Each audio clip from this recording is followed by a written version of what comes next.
안녕하세요, 유쌤입니다. 오늘은 유쌤의 북카페 진행하겠습니다. 오늘 여러분들에게 소개해드리고 싶은 아주 좋은 책은요, 히키타 요시아키의 어른의 말센스입니다. 표지도 너무 이렇게 예쁘게 잘 나와 있죠. 그래서 요즘 이제 그 말에 관련된 책들이 많은데 이제 읽고 바로 이제 우리가 현장에서 활용해서 굉장히 효과를 볼 수 있는 그런 이제 실용적인 어떤 말들로 이제 엮여져 있어서 오늘 여러분들한테 소개해드리고자 합니다. 요새 여러분들 말 관리 잘 하고 계세요? 오늘의 이제 내 말투를 한번 점검하고요. 여기 부제에서 말하는 것처럼 말과 관계가 단번에 좋아지는 54가지 말투, 어떤 여러 가지 그 꿀팁들 여러분들과 함께 나눠보는 유익한 시간이 되기로 하겠습니다. 첫 번째 챕터, 이제 제가 선정한 챕터는 뭔가 하면요. 적을 만들지 않으면서 할 말을 다 하는 3대 비법이에요. 하고 싶은 말은 하고 싶은데, 근데 이제 회사에서나 어떤 이제 뭐 집에서나 아니면 다른 커뮤니티에서 미움받고 싶지는 않다. 이제 이런 경우 있죠. 그 문제를 해결할 좋은 방법은 없을까? 이제 여기에서 해답을 얘기하고 있습니다. 내가 이 말하면 미워하겠지? 그래서 이제 망설이는 그런 말들이 있잖아요. 자, 그래서 이제 이럴 때는 어떻게 할 말을 다 해야 될까요? 자, 첫 번째, 말할 때도 글 쓸 때도 긍정문을 사용하자. 이렇게 되어 있습니다. 여기서 이제 예를 든 거 어떤 건가 하면요. 집에서 우리가 이제 엄마들 같은 경우 잘 쓰는 말인데요. 서두르지 않으면 학교에 늦을 거야. 얼른 서두르지 않으면 늦어. 이렇게 얘기하는 거하고 지금 나가면 제 시간에 도착할 거야. 서둘러. 이렇게 얘기하는 거. 저 두 가지 똑같은 얘기인데 두 번째 후자에 있는 얘기가 굉장히 좀 이렇게 응원하는, 지금 나가면 제 시간에 도착할 수 있어! 뭐 이런 느낌 들잖아요. 그리고 또 이제 비즈니스도 마찬가지예요. 자, 24일 마감에 늦으면 발매하는 것도 늦어집니다. 거의 협박이죠. 그런데 24일까지만 이제 원고를 완성해 주시면 어떻게든 됩니다. 기대하고 있겠습니다. 이건 왠지 격려의 말을 전해주면서 함께 뛰고 있다는 그런 느낌이 들잖아요. 이렇게 조금만 기울여도 사람의 마음은 변하기 마련입니다. 그 사람의 마음을 변하게 하는 게 바로 말센스라는 거죠. 자, 두 번째. 우리가 이제 적을 만들지 않으면 살 말 다 하는 3대 비법 중에 두 가지는요. 문장에서 악감정을 빼자. 이렇게 돼 있어요. 근데 이제 이거는 이제 번역하면서 약간 좀 어색하게 된 것 같은데 실제로 이제 자연스럽게 여러분들한테 다시 소개를 드리면 내가 이야기하거나 쓰는 문장에서 어떤 그런 부정적인 어떤 그런 감정을 드러내지 않는 거. 이걸 얘기하고 있는 것 같아요. 자신의 문장을 읽으면서 감정적인 말, 비아냥, 자랑, 과장이 섞이지 않았는지 살핀다. 이렇게 돼 있습니다. 호감 가는 문장은 뭘까요? 기쁘다, 내가 즐겁다, 재미있다, 맛있다. 이런 좋은 감정을 문장에 이제 추가하라는 거죠. 예를 들어서 이제 이런 거예요. 메일 주시길 기다리고 있었는데 이렇게 메일을 주셔서 정말 마음이 환히 밝아졌습니다. 이런 표현을 쓰는 거하고 좀처럼 답장이 오지 않아서 초조했습니다. 이렇게 얘기하는 거하고 굉장히 다르다는 거죠. 그래서 나의 감정, 부정적인 감정을 드러내지 않는다. 이게 두 번째였고요. 세 번째는 뭔가 하면 인간관계에 나만의 규칙을 정하자. 이렇게 되어 있습니다. 그러니까 피하고 싶은 사람하고 잘 지내는 법. 그러니까 회사에서 막 무례하게 막 뭐라고 하는 그런 상사, 진짜 마음 같아서는 정말 이 사람이랑 같이 이렇게 좀 지내고 싶지 않다, 좀 떨어지고 싶다, 이런 사람들을 그런 사람들에 대해서 나만의 규칙을 정하는 거, 이걸 이제 작가가 추천하고 있어요. 첫 번째는 우선 해야 될 거는 상대에 대한 나쁜 감정을 버리는 거래요. 이제 용서할 수 없어! 뭐 이런 거 있잖아요. 이렇게. 나한테 무례한 소리를 이제 직장 상사가 했다고 쳐요. 그러면은 정말 용서가 안 되는 경우가 많죠. 그러는 발끈한 감정을 버리고 상대를 용서한다는 거예요. 아니면 용서까지는 아니더라도 그 감정을 일단 옆으로 치워두고 방치한다는 거예요. 더 이상 생각 안 한다는 거죠.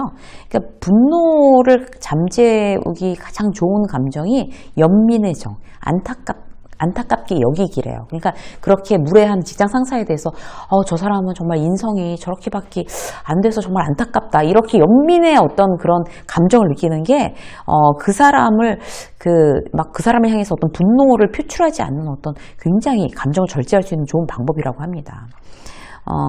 회사에서 나를 정말 생각해서 지적하고 이런 사람도 있죠. 그런 직장 상사도 물론 있는데 지 성질 못 이겨서 막 이런 거 있잖아요. 성격 안 좋은 사람이 내가 만만하니까 이제 나한테 분풀이 하는 거. 이럴 때 어떻게 해야 될까요? 그러니까 확 열받는 감정을 그냥 옆으로 방치한다. 이렇게 생각하는 원칙을 정하는 거죠. 나의 규칙. 두 번째 규칙은 뭔가 하면 선을 그어버리는 거예요. 그 사람과의 관계에 대해서 자기 나름의 규칙을 정하는 게 좋대요. 미리 선을 그어두는 거. 예를 들어서 굉장히 그 말을 이랬다 저랬다 바꾸는 직장 상사가 무례한다고 쳐요. 그러면 어떤 상황이 벌어지면 뭐 밤이건 뭐 주말이건 연락해라. 만약 이랬는데 또 막 밤에 연락했더니 막 밤에 자기한테 연락했다고 난리를 치면 뭐라고 해야 되겠어요? 선을 그어주는 거죠. 아, 팀장님이 이런 사고가 있을 때는 정말 때를 가리지 말고 우선 보고를 최우선으로 해라라고 말씀하셨듯이 오늘도 보고 드립니다. 이렇게 얘기를 한다고 치자고요. 그럼 그야말로 선을 그어버리는 거죠. 네가 그렇게 얘기했으니까 내가 지금 보고하는 거야. 이런 식으로 선을 그으면 그 사람이 이제 할 말이 없어지는 거죠. 그래서 이제 이 작가가 여기서 이렇게 얘기하고 있어요. 우리는 마음 어딘가에서 늘 말하면 알아줄 것이다라고 생각한다. 하지만 세상은 녹록지 않은 곳이다. 사람에 따라 가치관, 옳고 그름, 좋고 싫음, 이익과 손해에 대한 감각이 모두 다르다. 만인에게 사랑받는 문장법이나 화법 같은 편리한 도구는 없다고 생각해야 한다. 그렇죠. 어떻게 만인한테 사랑받는 게 있겠어요. 그런 건 없다고 생각해야 된다는 거예요. 다양한 사람들과의 관계에 저마다 알맞은 거리감, 알맞은 규칙을 정하고 지키는 일을 작가는 추천하고 있습니다. 자, 이제 한 챕터 더 볼까요? 나의 껍질을 깰 수 있는 거절법. 거절하는 거 너무 어려우시죠? 여기 이제 얘가 어떤 게 나와 있냐면 신문사에서 계약직으로 일하고 있는 이제 주인공이 있어요. 퇴근할 시간만 되면 미안한데 이것만 해주면 안 되겠니? 이렇게 부탁하는 선배. 그리고 나는 도시락 싸왔는데 밥 먹으러 같이 가자. 이렇게 했을 때 거절을 못 한다는 거예요. 여러분들도 혹시 이제 그런 어떤 크고 작은 그런 부탁이나 이런 거에 굉장히 거절 못해서 힘들어하는 분들 안 계신가요? 근데 여기에 있는 이 주인공 미나 씨는요, NO라고 이야기하는 방법을 배우고 싶다는 거예요. 자, 이럴 때 우리의 어떤 말 센스를 어떻게 해야 될까? 작가가 또 이렇게 알려주고 있습니다. 첫 번째, 나는 하지 않습니다를 활용해야 된대요. 그러니까 그냥 어떤 편의점이나 어떤 그런 무슨 마트나 뭐 영화관도 될 것 같아요. 어디 여러 군데 우리가 이제 갈 때 나는 그거 하지 않습니다. 거절하는 걸 미리 연습하는 거죠. 이제 지인들한테 굉장히 힘들어하는 사람은 그렇게 연습하는 게 도움이 된다고 그래요. 그러니까 예를 들어 이런 거예요. 편의점에서 젓가락 드려요? 이제 우리가 뭐 라면 사거나 도시락 사면 젓가락 드릴까요? 이렇게 물어보잖아요. 그러면 아니요, 괜찮습니다. 분명하게 대답하는 거를 그때 연습을 해보는 거죠.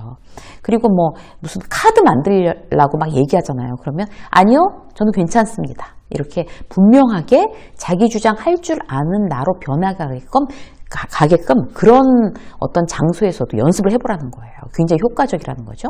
고맙습니다만 저는 필요 없습니다. 이렇게 의도적으로 내가 이제 입을 열어서 얘기를 해보는 거죠. 그리고 두 번째, 거절하는 패턴을 만드셔야 된대요. 긍긍부긍의 법칙, 여기 이렇게 나와 있는데요. 예를 들어서 이제 회사에서 한잔 하러 갈 건데 같이 가자 이렇게 얘기했어요. 근데 나는 컨디션이 안 좋고 아니면 내가 이제 그렇게 밤에 어울리기 싫어하는 사람이에요. 근데 또 내가 거절할 줄 모르니까 거기 이렇게 막 질질 끌려다니고 이럴 필요가 없다는 거죠. 어떻게 나이스하게 거절을 해야 되겠어요? 긍긍부긍의 법칙. 첫 번째, 긍정. 고맙습니다. 또 긍정. 불러주셔서 정말 저도 같이 가자고 해주셔서 너무 기뻐요. 그 다음 부정. 하지만 오늘 꼭 끝내야 하는 일이 있습니다. 죄송합니다. 이렇게 얘기하고 다시 긍정.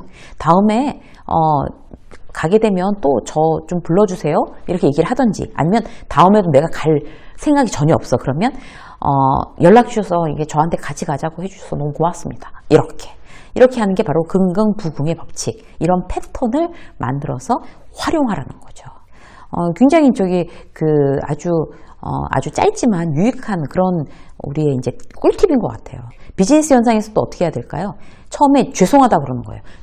죄송합니다. 지금은 이제 뭔가 이제 나한테 뭔가 이렇게 일을 제안하고 하자고 했을 때 그러면 이제 죄송하다고 얘기했잖아요. 그 다음에 감사. 새로운 일을 이렇게 제안해 주셔서 정말 너무 기쁩니다. 감사하고 그 다음에 이유를 대는 거예요. 하지만 제가 이제 지금 처리해야 될 일이 있어서 지금 이제 뭐 새로운 일을 다시 시작하기에는 여유가 부족합니다. 얘기하고 그리고 가장 중요한 거 대안. 자, 저희가 이제 다음 달에는 시간의 여유가 생깁니다. 혹은 뭐 다음 주에는 시간의 여유가 생깁니다. 그전에는 굉장히 힘들 것 같습니다. 자, 다음 주에 난 시간이 된다라고 얘기했잖아요. 이게 바로 대안인 거죠. 그래서 죄송하다고 얘기하고 고맙다고 얘기하고 이유를 얘기하고 대안을 얘기하는 거, 이것도 거절의 가장 중요한 방법이라고 합니다. 자, 세 번째, 한 가지 더 보면요. 자신을 더 이상 몰아붙이지 말자. 일일이 신경 쓰지 말자라고 돼 있어요.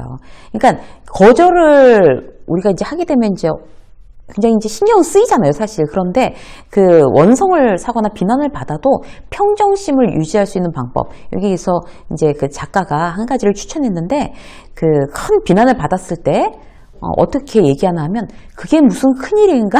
이렇게 생각하라는 거예요.